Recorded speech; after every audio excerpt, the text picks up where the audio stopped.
everyone. Welcome back to the Resilience Pod, the podcast helping you become resilient in our world full of disruptions. You're here with me, your host, Reena Singh. Thank you so much for tuning in today. Now, have you, in our ever-increasing hybrid world, thought about what would happen if you lost the ability to host your remote meetings and you were unable to effectively communicate? Now imagine 500 meetings going on at the same time. Have you considered this ability as part of your critical requirements when business continuity planning, for example? Well, in this special episode sponsored by StarLeaf, we are going to dig a bit deeper into this. And I am joined with my next guest who has a passion for product engineering and has been the driving force behind an innovation that can solve this very problem. Welcome, Kevin Bernitz, the Chief Product Officer at StarLeaf.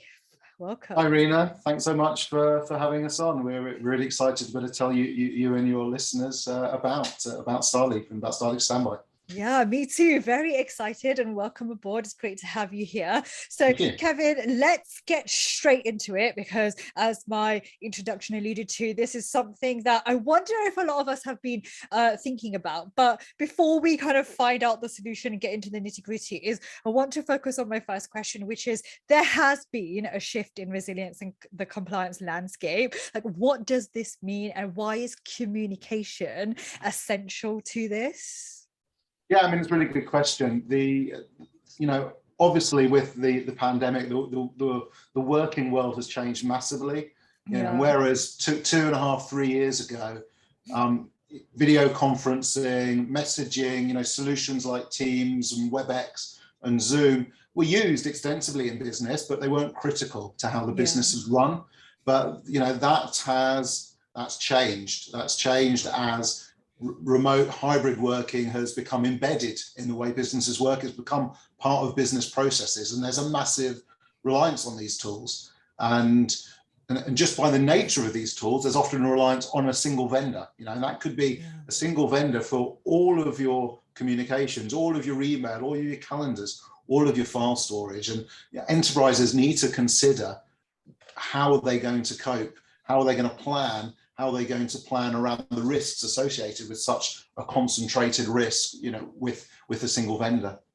Yeah, absolutely. And so true, because it's a hybrid resilient world now, and completely the dynamics and the shift in the landscape has changed. You mentioned, Kevin, that there's some risks and issues associated with this. So as a resilience practitioner, I get we're in that hybrid world now. What should I be considering?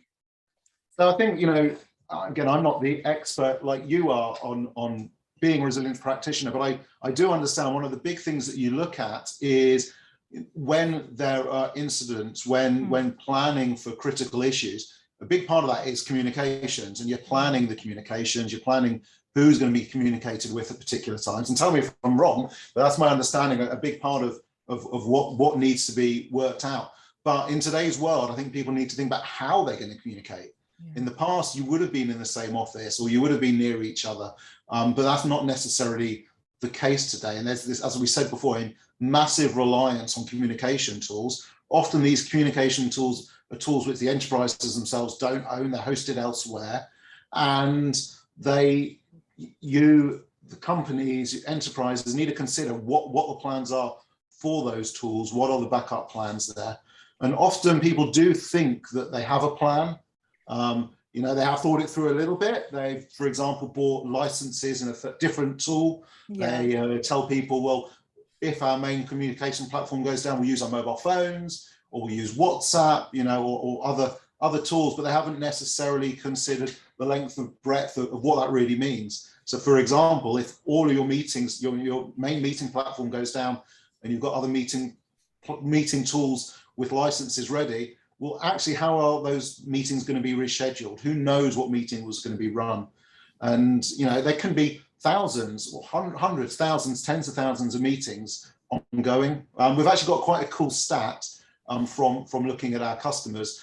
It seems to be, if you want to know roughly the average number of daily meetings for an enterprise, it is about a quarter of the number of users in the organization. So if you've got a 10,000 person organization, we see they will usually roughly have 2,500 meetings scheduled every day, and that's the average. There are some companies with even more. So if those meetings are gone and you can no longer communicate with those people, I mean, how is business as usual going to carry on when those tools aren't available? So these are some of the things that we think need to be thought about as part of your incident planning and business reliability, thoughts that are going on there.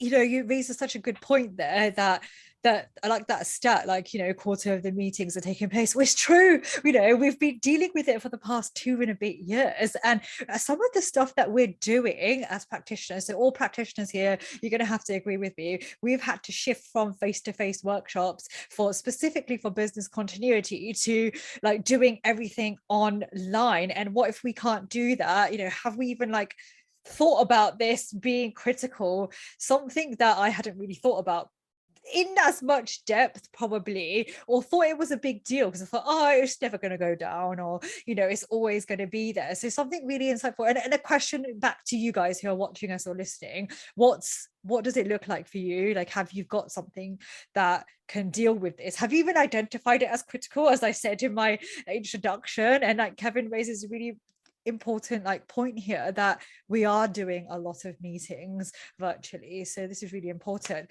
Now, Kevin, you we're talking about, which I alluded to earlier, you're from StarLeaf. How can then StarLeaf must have a solution to this? How can they help me if I'm stuck and I don't really have a solution? Yeah, so we do, and I'll get onto that. But I think you just brought up a really good point, which, if you're okay, I'll jump back to. Yeah.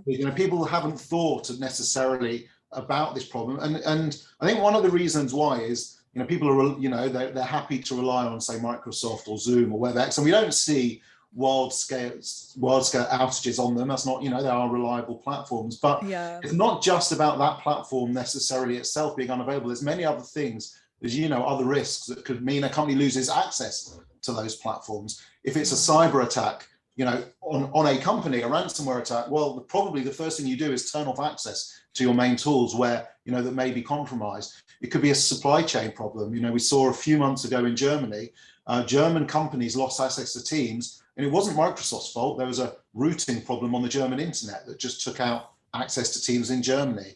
And I'm sure your listeners can think of many more risks that can mean you lose access to these primary tools. So yeah, this is why StarLeaf Standby was released, why we saw this as an issue, and we saw that we had the unique ability to be able to provide a solution here. Looking at this wide scale problem, looking at the things that could affect a company, and stop them getting access to their main tools. That's how we built Standby up. So at its heart, the Standby solution is a toolkit for business continuity, for business communications continuity.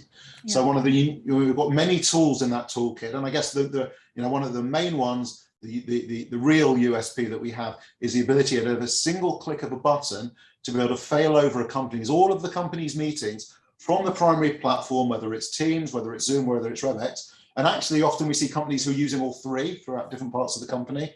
But you can fail either some of them over or all of them over, all onto the StarLeaf platform, which is an incredibly resilient air-gap solution. It's not running on any other public clouds. It's all running with our own data centers, incredibly secure, 5 nines SLA. And as a single click of a button, those meetings can be failed over. And those meetings can be joined either just on your phone, for companies who maybe they've lost internet. Actually, you can fail meetings over on the StarLeaf and people can join them all on the phone. You can join with your web browser, you can join through apps, you can join on any platform, and it all happens at a single click of a button. So it's incredibly powerful, incredibly unique. And in the instance where a company loses access to their comms, this can allow 2 really important things to happen. It can allow the incident responders to actually meet and get on and do what's important for them. But actually it also helps the rest of the company, those many thousands of meetings that are happening a day, people can continue with business as usual. On top of that, Standby includes, before you fail the meetings over, you need to tell the rest of the company what's happening. So we've got built-in emergency messaging, so you can message people using, non-internet based tools like SMS.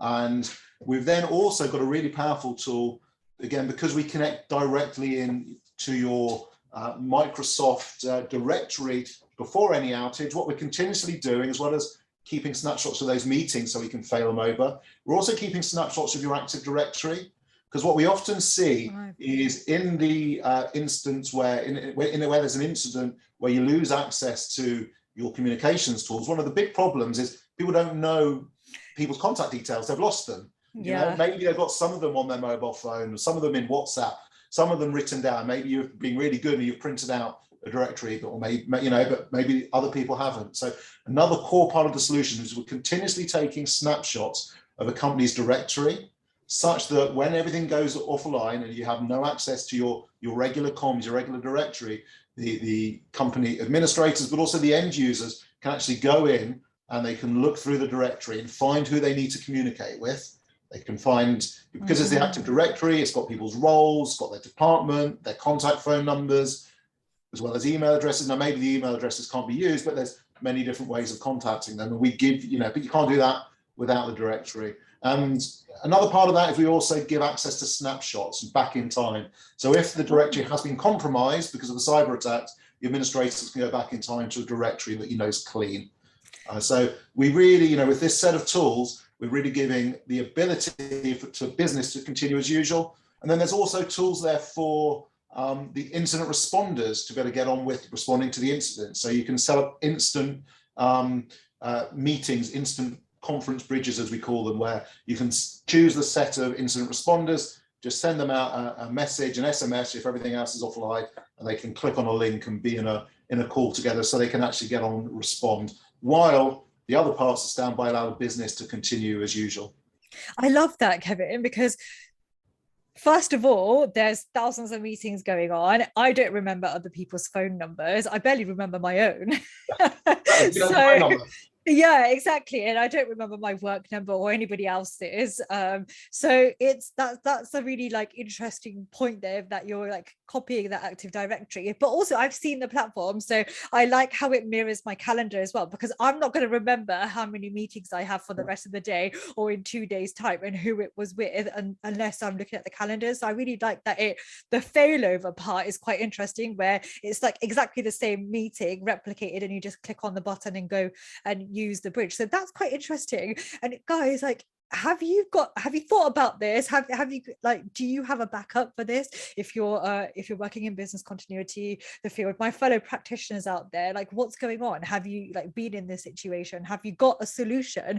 And that leads me to my next question, Kevin, is, well, does anybody else in the market offer this? Because I'd be quite interested to know if there's something similar out there or not. So would I, because we've not yet found anything. I think there's certain parts of what we do where there is an established business that I'm sure you and your listeners know about, like the emergency broadcast industry that's out there, and that's just a small part of what we do. If people already have that kind of solution in place, obviously we're not trying to replace that. But the bit that is so unique about us is this ability for the meetings failover, for it to be automated, for it to be instant. And also, I think what's really important is this is going to be happening at an incredibly stressful time for a company, for the workers. It's incredibly simple to do. There's no, we're taking the stress out of a really bad situation. The meetings, the failover is incredibly simple, being able to browse the directories. It's all just so simple. And I think the other thing that we do is unique as well is the whole platform can be brought up incredibly easily. Customers are onboarded almost with a single click of a button. All they need to do is authenticate standby with their Office 365 account, and it's actually there. It's working instantly. There's almost zero onboarding required, and there's pretty much zero training required for the end users, because at the time of a failover, you're able to send instructions with emergency messaging, but the experience for the end users receiving messages with meeting information, it's all the kind of thing they're used to anyway, because they're used to receiving meeting invites from different platforms. It's a really simple platform to use. They can just click and join meetings at a click of a button. So that's the other part of it that's so unique. Now, there will be companies out there, and good for them, who've put together some kind of package where they bought different bits from different people, a few meeting licenses from elsewhere. Maybe they've told incident responders, well, when things go down here, go use your Zoom licenses. But often you know, they've not thought through the next step. What about business continuity? We actually had a customer who came, you know, we came to us after they had what they thought was a plan in progress. They had a problem accessing their main platform, and it turned out that without access to the main platform, they couldn't actually log into the secondary platform because it used email to log in. So, you know, people need to actually think through all those steps. And what we hope with Standby is we've done that already. You know, we've thought about all the difficult parts of this problem, and we've made it incredibly easy to onboard customers. It's also incredibly affordable as well. I mean, it starts at less than a pound, a dollar, a euro per user per month. So it's incredibly affordable. You know, those entry level packages. It's kind of, you know, if I had my sales hat on, I'd say, how can you afford not to buy this? But it's, you know, we are trying to make it very affordable, and often it actually is more affordable than what people are putting in place just by buying licenses that sat there doing nothing for a third party meeting service, and they're getting a lot less functionality there than they would get with us anyway. Yeah, absolutely. And I can agree to that, what you're saying. And this isn't just because you're coming on to talk about the product, but like, guys, if you're listening and watching, simply saying, and this is the reservation I had before finding more about this is, well, we'll just use like our backup Zoom licenses and stuff like that. But really, we're becoming hybrid, everyone. So the business has changed, and how that's not really possible, I don't think. And I know, Kevin, you've mentioned it, like it's getting the back end users, the rest of the business BAU.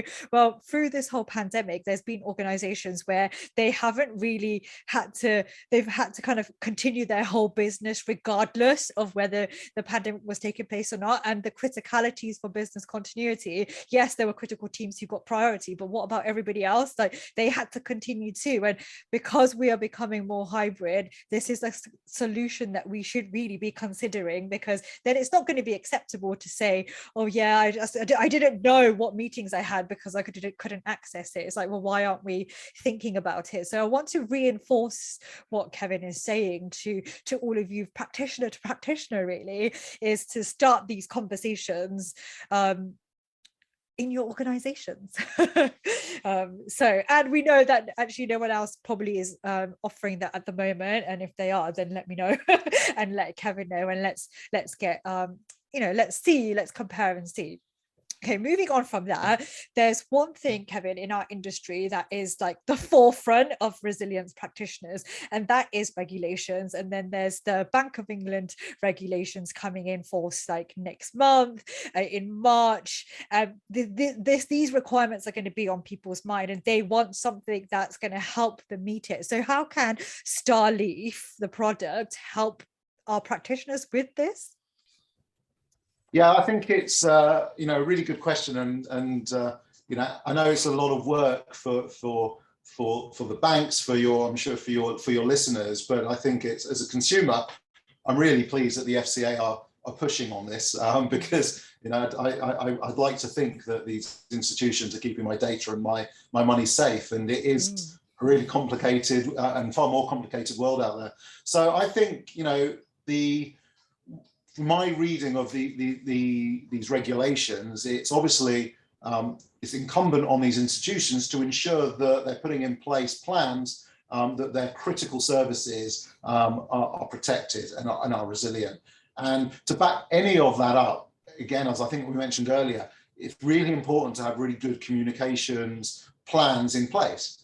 But how are those plans going to work if you can't communicate, if the communication platforms themselves are down? And I think that's a key point that people need to be thinking about. And as more and more of these institutions are moving to these single vendor tools, there's a real concentration risk, with those tools. And so it's, I think, incumbent on these organizations to make sure they do have plans in place for what happens, however unlikely it is. And as we keep seeing, it isn't, totally out there that these tools become available, keeps happening time and time again. So it's incumbent on these organizations that does form part of their plans, because there's no point in having a fantastic communication plan if it turns out you can't actually execute it, you can't communicate. And that's where I think at least Standby really does come in, and it provides the peace of mind, for an organization that if and when those tools aren't available, actually really easily they can be communicating within literally seconds of those tools becoming unavailable. So it just, helps them tick the boxes as part of the exercise, but also, more importantly, it gives them a real peace of mind that they are going to be able to communicate when crisis hits. And that's key, isn't it? Because traditionally, yes, communications, when things happen, communication has always been the forefront of it, and sometimes, or a lot of times, not done very well. And now, because regulators, especially in financial services, like, you need to get this right, there's no excuse, considering these things is really important. So thank you, Kevin, for kind of reinforcing that, or at least like giving us some food for thought. If we haven't really thought about it before, we're looking for a solution for our business. Now, you gave us a little example earlier, but I wanted to specifically ask this again for our listeners. Can you share then with us a real life example of when StarLeaf Standby has helped like other people deal with some of these risks or issues? That would be quite good to know. Yeah, so I mean, we've got many customers in different sectors using Standby, and I think probably one of the forefront in using Standby is in the financial sector. So I can share a couple of stories. There was one company recently who, they rely on Teams for their meetings, but also for their telephony.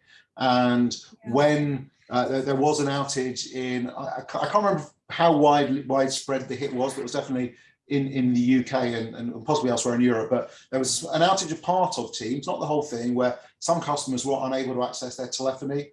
So this particular company, they used StarLeaf Standby, just the telephony side of it, so they could carry on making and receiving their phone calls during that period of outage. And this is an important part for them to be able to talk to their customers, receive calls, and also just continue business as usual.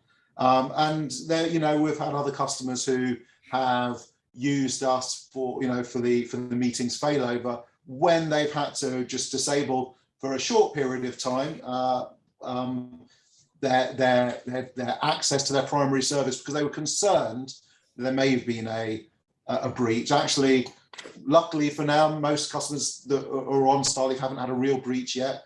But because it's so easy to fail over, when they've had a small breach, or they think they've had a breach, they failed over, just turn everything off for a few hours, and also that's actually helped them exercise and practice as well. So, and we also see that we do see customers, it's in a way, I guess Standby is like an insurance policy. You hope you don't need to use it, but good practice is to practice, far better than me, and that is something we encourage our customers to do, and we do see them doing that as well. But we've got real life usage out there helping real customers to actually overcome issues, and the feedback we get is because it's so easy, there's not a high barrier to turning it on. They're not waiting for the primary tools to be out for a day before they turn it on, because it's like, well, we'll turn it on, we'll do it, and keep working, and then when we're sure things are okay, we'll just turn it back off again and go back to our primary tools.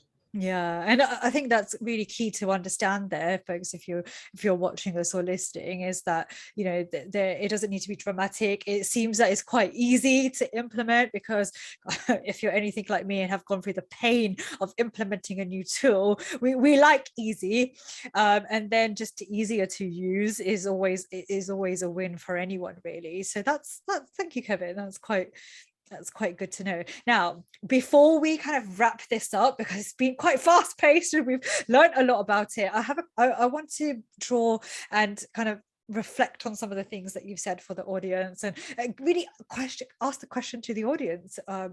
Have you thought about things like MS Teams or Zoom as a critical asset as part of your business continuity planning, for example? You may not have, it might not have been important in the past, but things in the last 2 years have changed. So have you gone through that business continuity cycle and reevaluated what's critical? Has your work gone back 100%? Most likely many organizations haven't. If you're operating that hybrid model, has your business really considered it? Have you, as a practitioner, really considered asking that question? Because Kevin, I'll tell you what, before we kind of came into contact and I was talking to you guys at StarLeaf, I don't really know if I, as a practitioner, had really considered like the thing that I rely on every day, like Zoom or Teams, that if it went down, like how would I continue my like workshops? And yes, whilst that might not be very critical at that stage, there's still work still needs to get done. So, you know, something to reflect on. Now, enough about me and my thoughts. As we wrap up, Kevin, any final thoughts from you about this, and like where can people find out more? Yeah, I mean, so it's been great to talk to you. So I really appreciate it. Thanks very much. And if anyone wants to learn anything more, just Google StarLeaf Standby, or I'm sure you'll be sharing some links in your show notes as well. But Google StarLeaf Standby, we have lots of information there, and you can even have a free trial as well, if that makes sense for you or your organization. So thank you very much again. It's been great to talk to you. Awesome. Thank you, Kevin. And guys, if you didn't pick that up, there is a free trial of StarLeaf. And if you go to starleaf.com, StarLeaf Standby, and then Resilience Pod, you will find the link. It will be linked into the show notes and everything. So do not worry. Look at the notes and the comments down below, and it will be there. And please do try it out and see for yourselves whether this could work for you in your business. Because hybrid is new resilience in our world, right? So Kevin, thank you so much for joining us today on the pod. It's been an absolute pleasure. Hopefully we'll have you on again sometime soon, but yeah, thank you guys. And guys, if you've liked this, then please comment, share your thoughts, check out the links, and don't forget to subscribe to the RESILIENCEPOD.com site. And this is me, your host, Rena Singh. Until next time, say keep on investing in your resilience.